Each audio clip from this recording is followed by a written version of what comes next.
Thanks, Claire, for that introduction. I think we can also add a tall person who stood next to the mayor to my, I know, yeah, so, but we can add that to my CV later on.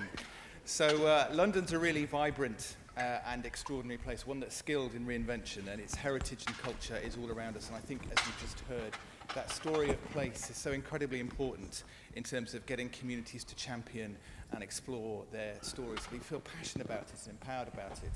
And we've got a really great panel now lined up here for people who've been there, they've done it. The title of this panel is called Putting Together a Bid, Those Top Tips and Pitfalls. So if you've really been inspired and empowered this morning to think about how you're going to do it, we've got a very distinguished panel now who can help answer some of those pesky questions. So before I introduce them, I'll just cover some of the things we're going to look at.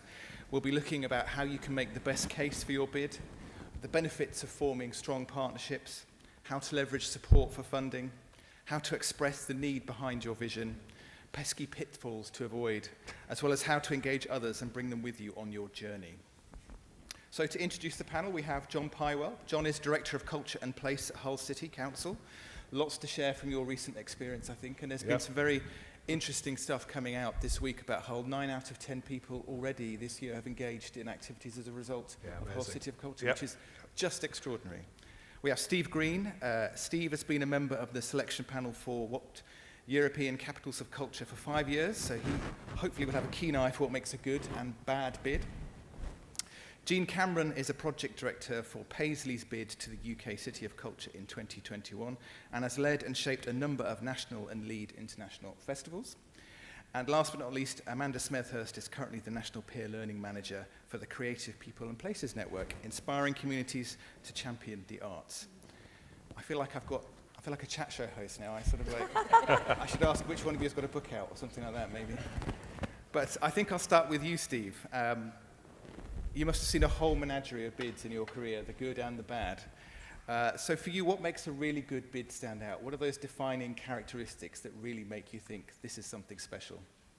Menagerie, that's a good word, yeah. The brown envelope.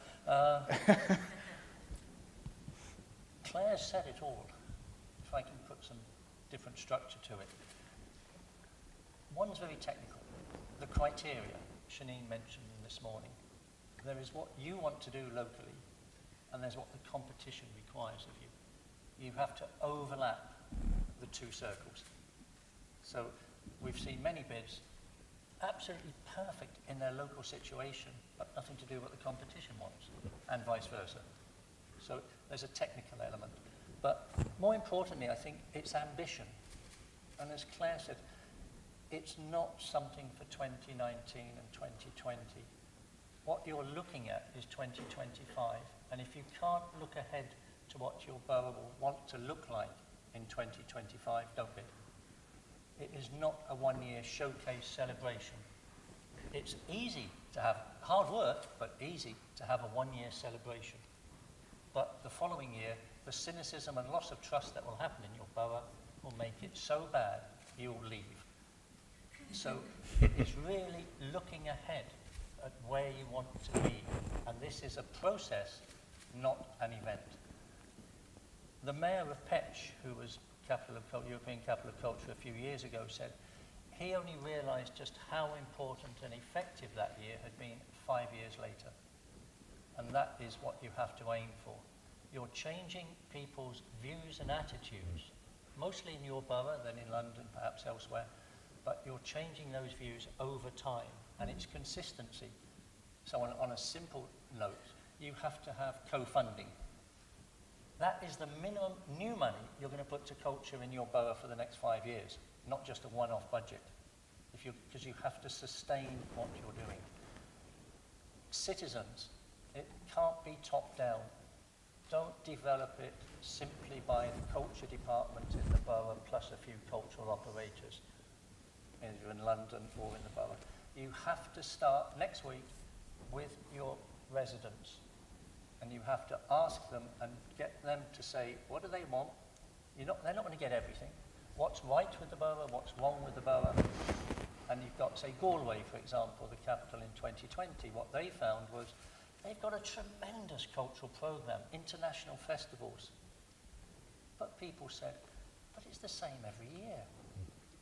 What's new? What's different? Now, in the cultural sector, these festivals, they've got massive quality, but the citizens are saying it's the same. Second week of July, it's the Jazz Festival. A Capital of Culture programme challenges the cultural sector to change. It doesn't say, here is another grant-giving budget. You would challenge the cultural sector in your borough strongly to change. And that comes from what the citizens in the borough are saying and what you want to achieve in the borough. Quality, Claire mentioned that. It's the quality of the arts and the quality of bringing new arts forward. Pilsen, for example, one of the capitals for last year, has now got a massively developed semi-amateur, amateur, wannabe professional arts community, which it didn't have before the year because it's given them the encouragement and the attitude to take part in arts, whereas the traditional arts sector was closed. You had to be one of the in-crowd to get into it. Their capital opened the doors for more people to take part. So that's probably the main elements that I can see, because it was at the opening sentence. Your boroughs have got 200, 300,000 people. They are small cities. They should be measured on small city level, not on borough level. It's opening your ambitions. And basically, $1 million from the City Hall and others, but get as much money in, because you're really going to need it to make an impact. And basically, I think Mr. Khan has to revisit his budget. On that bombshell. One of the interesting points you mentioned earlier on was about getting the community involved and having that voice. So Amanda, perhaps you could share some of your experience in how important it is to give the voice of local people sort of so fundamentally involved from the start of the process. Yeah, absolutely. I don't think you can create a vision or a bid or an approach like this, either for City of Culture or certainly for creative people and places, without having that voice in there. And that sense of co-creation, co-commissioning is really integral to the success of having a real impact within local communities. I also think, just in addition to what you said, one of the things for me that makes a bid really successful is being able to really get the sense of what something's going to look and feel like, to actually, sense it, that 10-year vision, that image of what something's going to be like and what people want it to be like, what they want their place where they live to feel like. And I don't think you can create that without that voice in there. So finding ways, mechanisms, whatever they may be, of integrating those voices in different ways, not just the usual voices, but working out ways of creating groups of people, for instance, that can connect in different ways. In Stoke, one of the Creative People and Places has a supper club, which is people from all sorts of places and walks of life that they've worked with over 3 years. And when they created their next funding bid, which was successful, they focused an awful lot and they drew on those people an awful lot to hear those voices as well. And those voices ripple into the community and they're bringing back, so there's a two-way process. And obviously in Barking and Dagenham, Creative Barking and Dagenham has the Cultural Connector programme, which does a similar thing. And that's quite a common practice across all the CPP areas, that those voices are absolutely fundamental to the programme, not just in terms of what happens short term, but what happens long term and the legacy and what we hope will be left behind within those communities. So capturing that is absolutely key. Thank you. John, with Hull underway and proving so tremendously successful, could you tell us a bit about how you actually go about starting that whole process off and bringing in some of those elements that Amanda and Steve have mentioned? Yeah, I think for our city it was essential that people believed in what this could do for their place and the transformational opportunities that came from that. And in fact, actually, that seems to me to be one of the fundamental issues. If you believe that this can do what it can do for you, then you have to communicate that to those people who live in your place and get them behind it. When we bid for City of Culture, we looked at our people and sort of looked at, we in a sense tried to find out what they thought about it, and 60% of the people in the city when we started bidding couldn't have given the monkeys about City of Culture. In actual fact, they had no connection with it whatsoever. But by the time we got ourselves to the point where we were finally bidding and in Derry presenting the bid, 84% of those people understood why we were doing it and what it could do for them. So I think there is a real need in bidding to pitch it so that those people who need to believe it's powerful and it is important are alongside. we also approached it from the fact that winning City of Culture is about you are the custodian of something very important, not just to your own city, but in terms of London, you're custodians of something that is obviously very important to the wider London offer. And, you know, that is a powerful place to be in. But I wouldn't enter into any bid if I didn't believe in it, and I didn't also enter into it because I wasn't custodian of something that was important. I wouldn't even go there. Excellent. And Jean, with your experience with Paisley, perhaps you could share some of the insights there.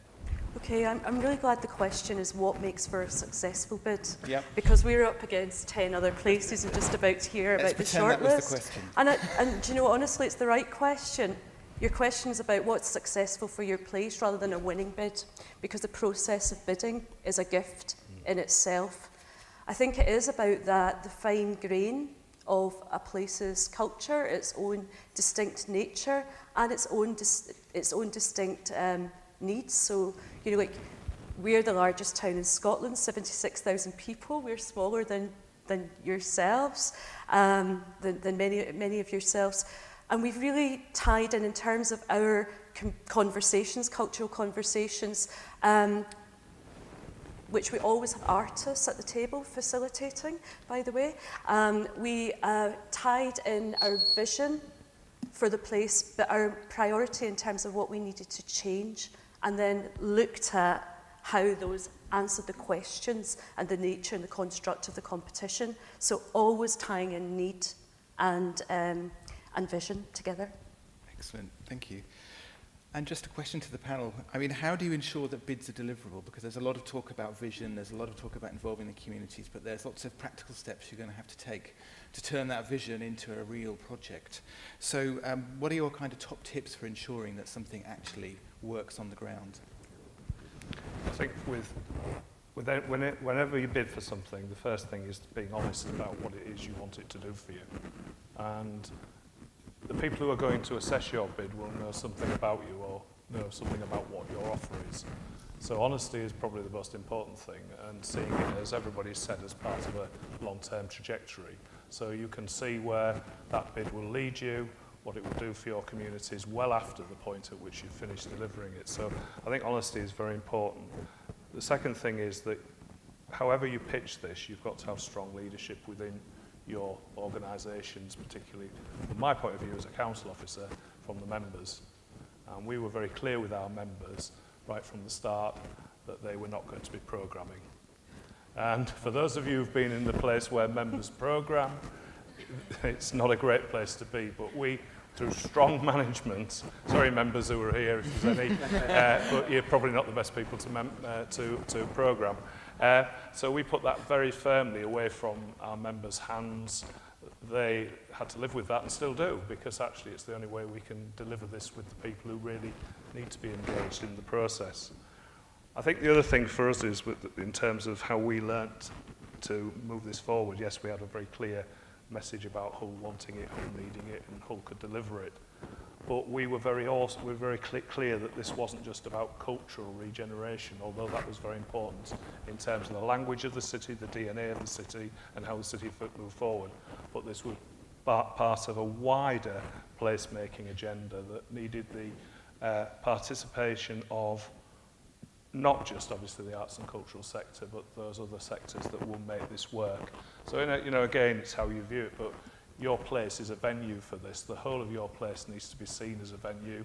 And those of you who work in local government know what that means in terms of all the constituent parts that need to play the roles to make that work for you. So even, you know, we've put on 365 days of culture. We've already done 450 events of different scale.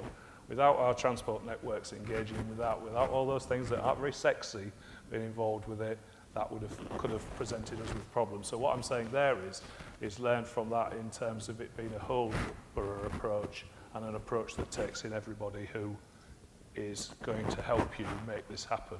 And the final one for us, what is around private sector engagement. When we bid for City of Culture, we took with us a private sector offer, which we'd already engaged with and negotiated.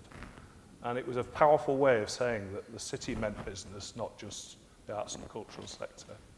And that, again, takes time. If it isn't there, it needs to be thought about because, as you've said, the budgets are always going to be limited. Where are you going to grow your budgets from if you haven't got any more than what's on the table? And I actually would probably not select anywhere that hadn't got that other pot of money that was either visible or promised to a degree. So that's...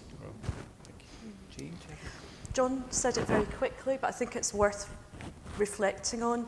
In terms of deliverability, you need to show we need it, we want it, we know what we do with it, and we can handle it.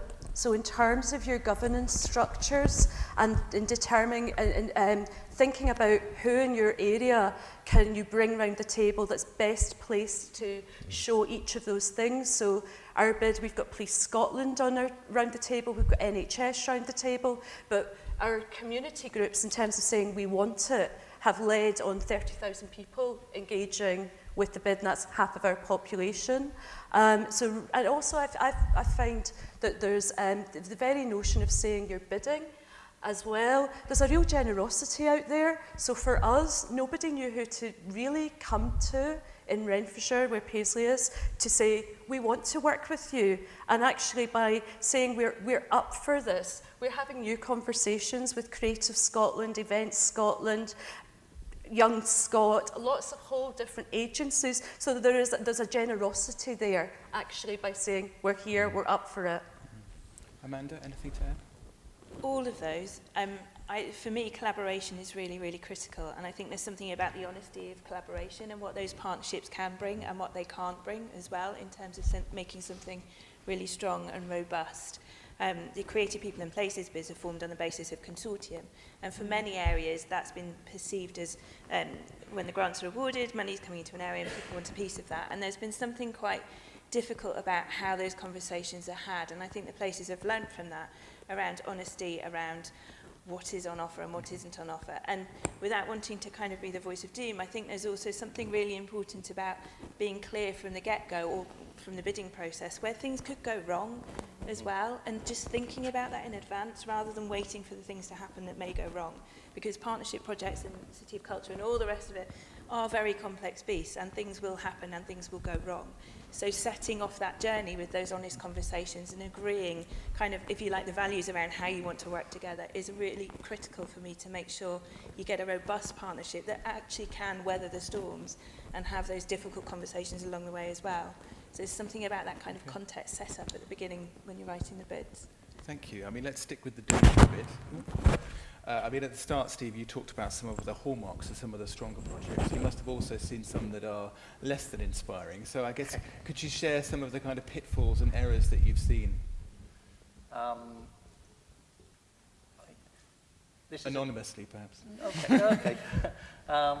We ruled out half of the Italian bids and the Greek bids because they simply said, we have got something very nice of heritage in our city. We want to promote it for tourists. Into the bin. Others have said, again, it goes back to what I said before, it's a top-down bid, and it reads perfectly. Whoever asked the question this morning, about, is it just a text-based bid? You can write beautiful bidding literature, but it has no connection with people and with doing it. It's awkward one. That's why I've always liked those bids where there's a presentation where you have to stand up in front of a panel and be grilled for an hour, because that does show, can we trust you, as John said this morning. The other ones are political interference. Go back to that. Every evaluation that I've seen of a Capital of Culture programme, not just the European ones, which failed to deliver, number one, political interference. And back to the previous topic, you're going to need, I suggest, a dedicated, multidisciplinary, separate team to deliver it. You can't do it with staff who are doing business as usual as well. So I don't know how the funding and staffing systems work, but you're going to need a team whose only job is to deliver, and multidisciplinary, not just that, separate to running your business as usual culture in the council. But otherwise, political interference, and was it who mentioned this morning there's elections next year? One thing, if I was on the panel or in Shanine's team this year looking at it, I would want somewhere in your bid saying that the political leaders of all political parties on your council sign this bid. And it does not become a party political issue in the elections next year. It's going to be absolutely critical. What you can't have it is associated with one political leader. When they leave, the next one comes in and says, forget that. You know, particularly whoever's going for 2019. It has to be cross-party because it's for the benefit of the community in the long term, where there will be a churn of political leadership over the next 5 or 6 years, probably. Thank you. Could I just open that to the panel as well, just to sort of other epic fails to avoid, or which you've done, which you kind of think, well, I've learned from there. It really fits in with what Steve just said. One thing is don't fall out in public. And you might say that that's something you can't stop, avoid, but I tell you what, I've seen too many bids fall apart because the visibility now through social media, through everything else, if you fall out, either the people who are assessing your bid know about it or the people who you're competing with know about it. This is a competition. We spent as much time in our bid, and it's a few years ago now, looking at what our competition was up to find out whether they got any holes in their bidding process, as we did doing our own bidding process. And I know, is anybody from Leicester here? Oh, sorry. Unfortunately, I know that some places just before our bid went finally through, did shoot themselves in the foot. And it's not, you know, people know about it, and the confidence that you have in bidding is broader than just the confidence in terms of your ability to create a great arts and cultural offer. It's got to be about, as you said in Liverpool, it's about the confidence that those people who are committing funding to you will believe that you can tackle that and handle it through your democratic side, your political side, your business, everything. So you don't need people basically shooting you in the foot as you're bidding. And as I say, it is a tactical game. And if it isn't, then you're very lucky. Amanda, anything to add? For me, the biggest risk is that something isn't clear, both for those involved, but also importantly for those reading it. If you don't understand what something is saying, and it's so obvious, but it's such an easy mistake to make. You know what it says, you know what it is, because it's here. But if it's not on the piece of paper that somebody is assessing, and it's not critically clear, then it's very, very hard to make that assessment against something. So as much as you may have researched it, thought about it, talked about it, everything else, things I've seen that haven't worked to the bits where it's not written down in the bit of paper, and then you give feedback and someone says, oh no, but we're going to do that. It's like, well, it's not here, so I can't, you know. So for me, it's really obvious, but whatever it is, get it down, get it checked, get someone else to read it, all that kind of stuff, so that it's really obvious to everybody. Jean? I think there's something in that in terms of fluency, and think about from the start who's going to writing, reading and editing are 3 different things. And there is a different fluency that different expertise within your teams bring to the table. And you're going to have a lot of patience with each other, because the expertise of policy writers and people that write Arts Council applications, the community voice, or your chambers of commerce all come with different languages, but my goodness, they all want the same outcome. And if you can get the businesses, we've been lucky enough to get our businesses behind us, but also have those different fluencies round the table to create a new language, that's really powerful. If you can. One of the malicious pleasures we used to have on the panel was asking the question, well, Madam Mayor, on page 15 of your bid book you say this, and on page 74 you say the opposite. Which is it? You know, when you do get your text ready, get a critical friend to read it for exactly that issue. Yeah. Does it hold, because you've had different authors, does it hold together and be consistent instead of 3 separate items? That strong narrative. John? Yeah, just one other thing, be realistic about the budget side of things, because I tell you what, that's the other thing. Can shoot you down in any process. Don't come up with ludicrous budgets that you can't deliver around, or because actually that, you know, people can see through that. If they know anything about your local authority, your borough budgets, they'll know whether or not you're able to do that, and you've got the things in place to do that. So, you know, don't put 20 million up if you've only got 3.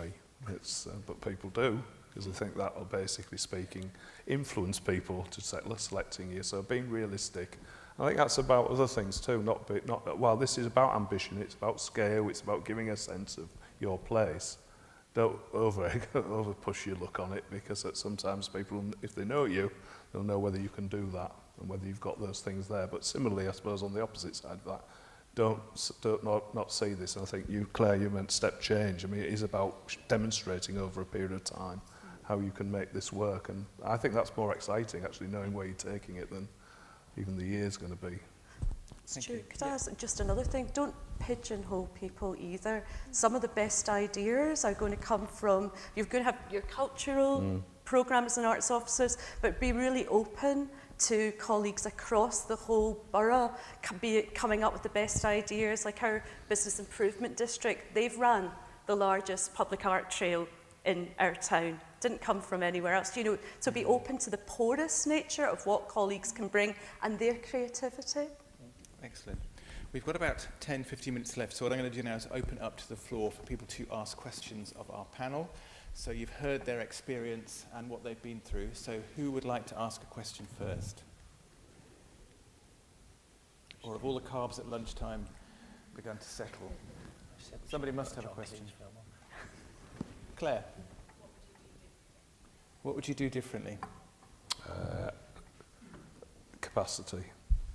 We were working, I'm whipping myself here, but we were working 80 hours a week for 7-8 months with a team that was quite stretched, and we brought in additional capacity, particularly where we knew we didn't have the expertise to help us to get to where we needed to be.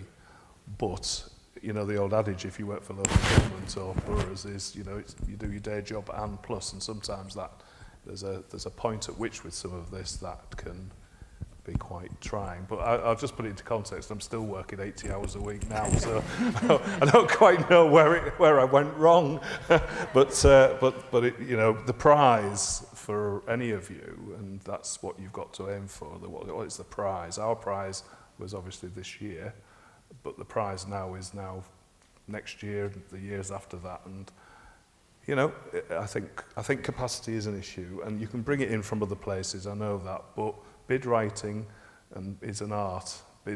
Constructing bids is an art, and you know, don't be afraid to ask for other help. Amanda? Following on from that, for me it would be about time, especially to have different kinds of conversations. They can take a lot longer than you think maybe to set up and to actually reach fruition. And then following the conversations, there's the process of filtering.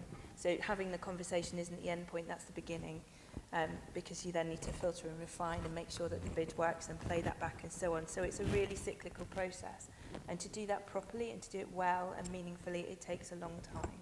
So I know you've only got 5 months, so start now, basically. Any other?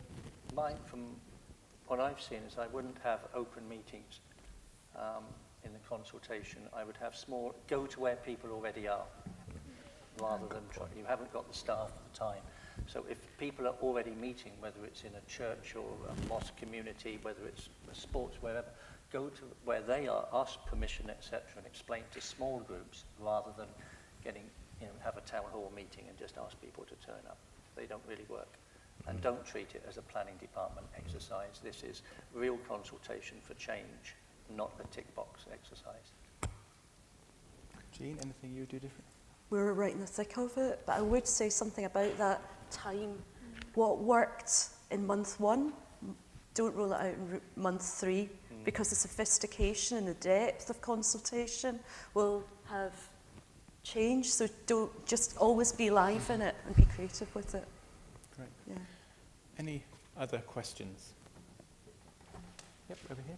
If you could say who you are and where you're from. So there are some microphones, I think, possibly. On the way around, yep.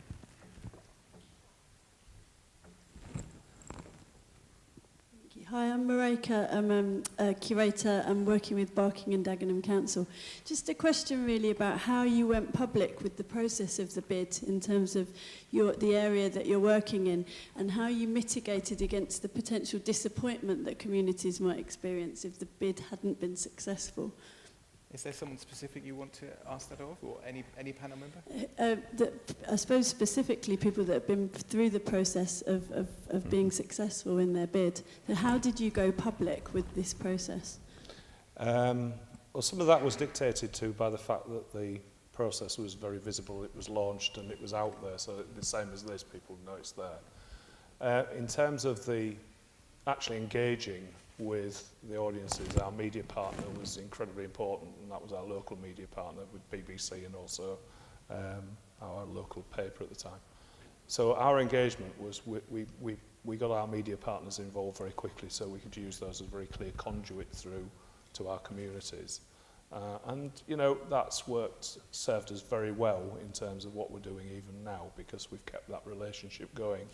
The other thing was, and I agree with Steve here, we only had although we'd failed at bidding once, and failure actually is great, because it isn't great when you fail, but if you learn from it, you actually can reconfigure what you do, and hopefully that pays dividends next time round. Because as you said, the process of doing it is actually quite important. But from that, we also understood the way to engage with people far better than we had.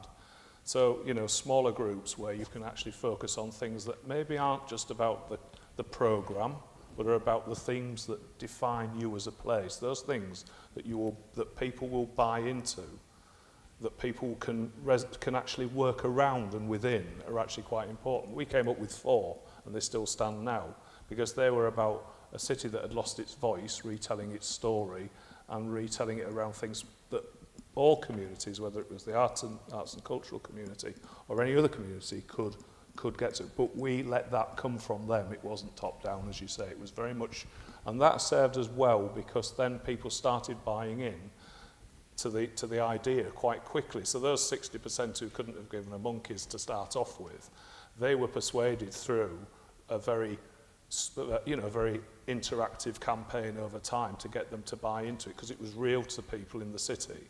And for a city that, a bit like Liverpool, we'd lost our voice, we'd lost our whole sense of who we were and why we were somewhere, why we were who we were. So this was about positioning in people's minds a very clear sense of where they could be and where they were as part of this. We also had one fundamental mantra running through it, and it won't fit with everybody in here, because some of you will see this as not being particularly a cultural outcome, but we talked all the way through about jobs and life chances that came through jobs. And our city has had some of the worst deprivation, like Liverpool, you know, probably could match you just about on the same levels.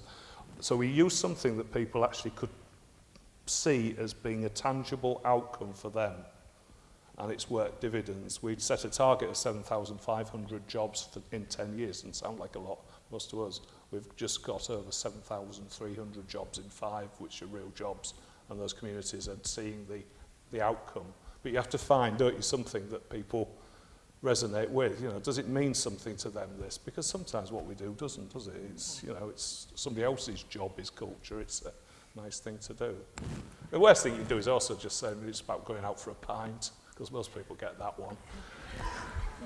So they do it all anyway. I guess use case studies of Hull, of Liverpool, of Derry, Londonderry. We were, 40% of Paisley's community live in the 20% most deprived places in Scotland. Yeah. But to be able to say, Hull achieved this in terms of training, skills, development, to use Liverpool, Glasgow, European City of Culture, capital of city. Keep it right. But just to paint a picture, show and tell. And what we did was we used the Paisley pattern for our branding, and we weren't like the Disney police. So we created a whole series of downloadable assets that was very, very local. So that said Fergusley Park back the bid, Gala Hill back the bid, so that people were using that beautiful branding, and we back the bid, I back the bid. It was very accessible, and actually had 12 ambassador organisations across our communities, so that those are housing associations, they're nurseries, they're businesses, they're schools. So it was like, this is mine, people defining it in their own terms. Great, thank you. We've got time for one more question. Oh, Paula.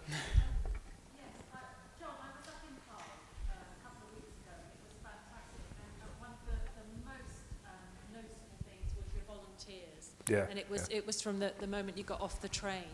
And I just wondered how you started that process. And I met several volunteers over the couple of days in different sites. And there was a fantastic consistency amongst them. And I just wondered how you started. It's strange because we that. actually used the model of the Olympics, the games makers, which still stands the test of times in terms of engaging. We set a target of 4,000 volunteers, and we've actually achieved about just under 4,000 in terms of applicants and 3,200 active volunteers at the moment. But no, we set about it very much in terms of, you know, what was that going to do for those people in those communities and how that engagement could help to make our city the city it is today. And, you know, training, all those things you'd expect would be there, but it was getting people on side around what the key message was for them and what it would do for them in this city that had, you know, had a hard time and was about to turn itself round. So it was, you know, if there's, what, you know, you look at all sorts of successes, and we've, fortunately, in the first 6 months, we've seen huge impacts on the city. You know, our city has had £3.3 billion worth of investment since City of Culture started. That is unheard of in our city. We've never had that. And those volunteers have been part of that other level of investment which has added to that. I don't think I've answered your question, actually, but it's a very important part of what you do. And I say your model that you set up in London with the Olympics is one which is very transferable, as I think ours is. And they will continue onwards. That's a tangible sign of legacy being built in now in terms of the next 3, 5, 10 years in terms of what we're doing with them. So it's not seen as a means to an end.